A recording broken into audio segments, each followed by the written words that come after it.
My name is Robert, a 55-year-old renowned lawyer based in New York City, known for my unyielding sense of righteousness and precise justice.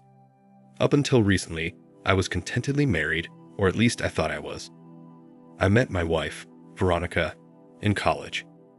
A strikingly beautiful woman, 5 years my junior, with a radiant personality that could make the most reticent man talk. We married young. 2 years into our marriage, we became proud parents to our angel-like daughter, Emily, and 3 years later, to our effervescent son, William. Emily, a spitting image of her mother, is now a successful psychologist, and our William a budding journalist in Los Angeles. I believed we were a close-knit family, just like in those Norman Rockwell paintings. However, little did I know, my canvas was smeared with betrayal. It was Tuesday, the family day according to our weekly schedule. A meticulously planned day full of activities, outings, and family games. Things that my family rolled their eyes at but participated in nevertheless, because they knew how much I appreciated our togetherness. On this fateful Tuesday, I decided to return home earlier from my meeting to surprise them, carrying with me a gleam in my eyes. As I approached our classic, brick-layered townhouse in Brooklyn, I felt a pang of heart-wrenching betrayal. My wife's car was parked outside, next to the shimmering Jaguar that unmistakably belonged to my old college friend turned professional nemesis, Hank.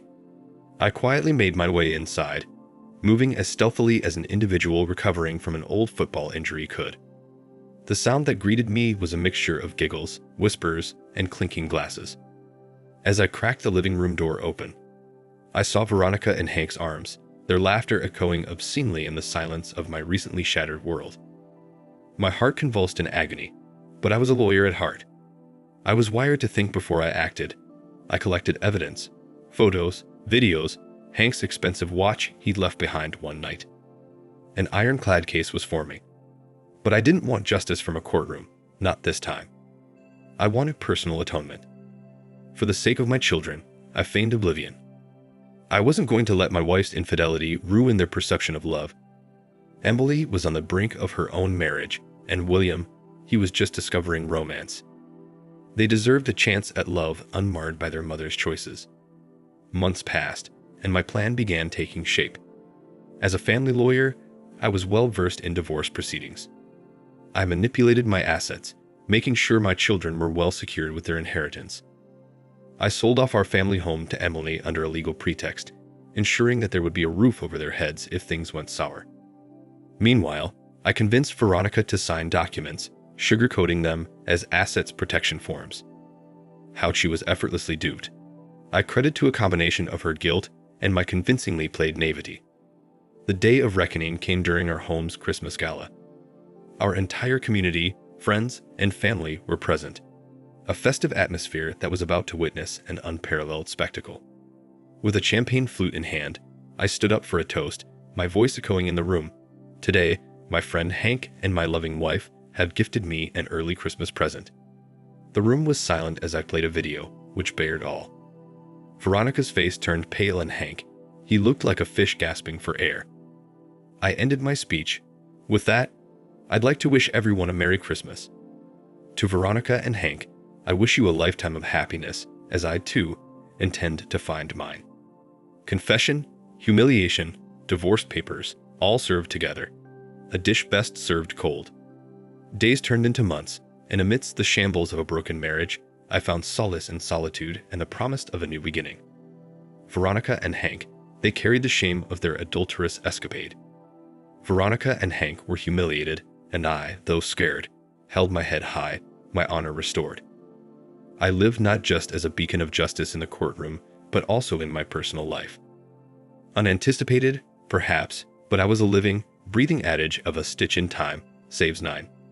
Now for the next story. My name is Andrew. I am a 39-year-old IT consultant who'd once been madly in love with my wife, Catherine.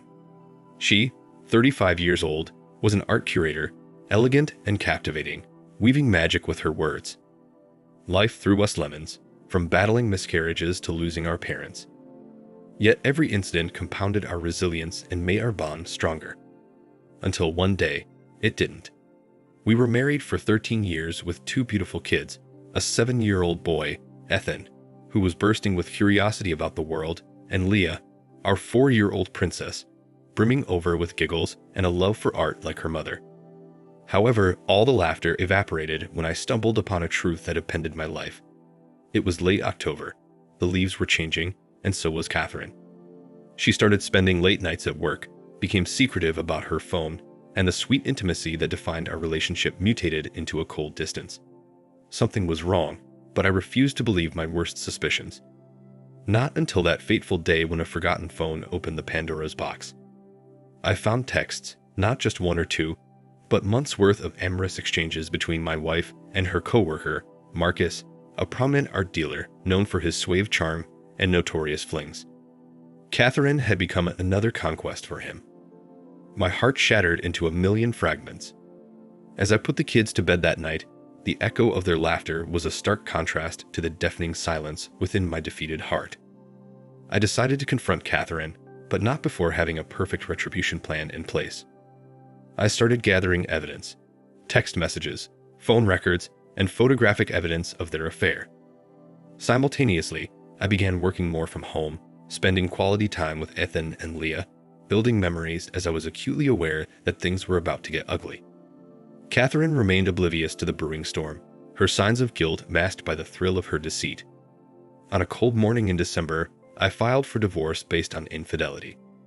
The look on Catherine's face was a cocktail of shock, confusion, and only when she was handed the envelope containing the lurid evidence, remorse. Marcus's reaction was similarly priceless when I sent a similar package to his fiancée. The revelation cost him his relationship and reputation, an apt price for the wreckage he had thrown my life into. The legal battle was arduous, and at times I doubted my ability to follow through. But every time I looked into the innocent eyes of Ethan and Leah, my resolve strengthened. My attorney specialized in such intricate cases and worked diligently to ensure I received full custody of my children. Catherine, engulfed in guilt and caught in the mess of her making, didn't put up much of a fight. Marcus, living a life of a pariah now, was scared by the revelation, as he had been hit where he valued most, his reputation. News travels fast in the art world, and in no time, he found himself tiptoeing the line of bankruptcy. Despite the pain, I found solace in delivering my revenge supplely and sweetly. It brought me neither joy nor euphoria. It brought closure. As I closed this chapter, Ethan and Lee were my strength. I was triumphantly freed from the shackles of betrayal and focused on nurturing my children, raising them with love and honesty. Ultimately, this is a story not of revenge, but of resilience. After all, revenge is such a bittersweet endeavor, leaving one victorious but weary at the same time. I am Andrew, a single father, a survivor of betrayal, and an advocate of resilience, carrying the scars of deceit and the strength of victory. This is not the end, but a re-beginning, because after all, life must go on. Thank you for watching. Like, comment, and subscribe if you enjoyed the video. Until next time, I'll see you again. Take care.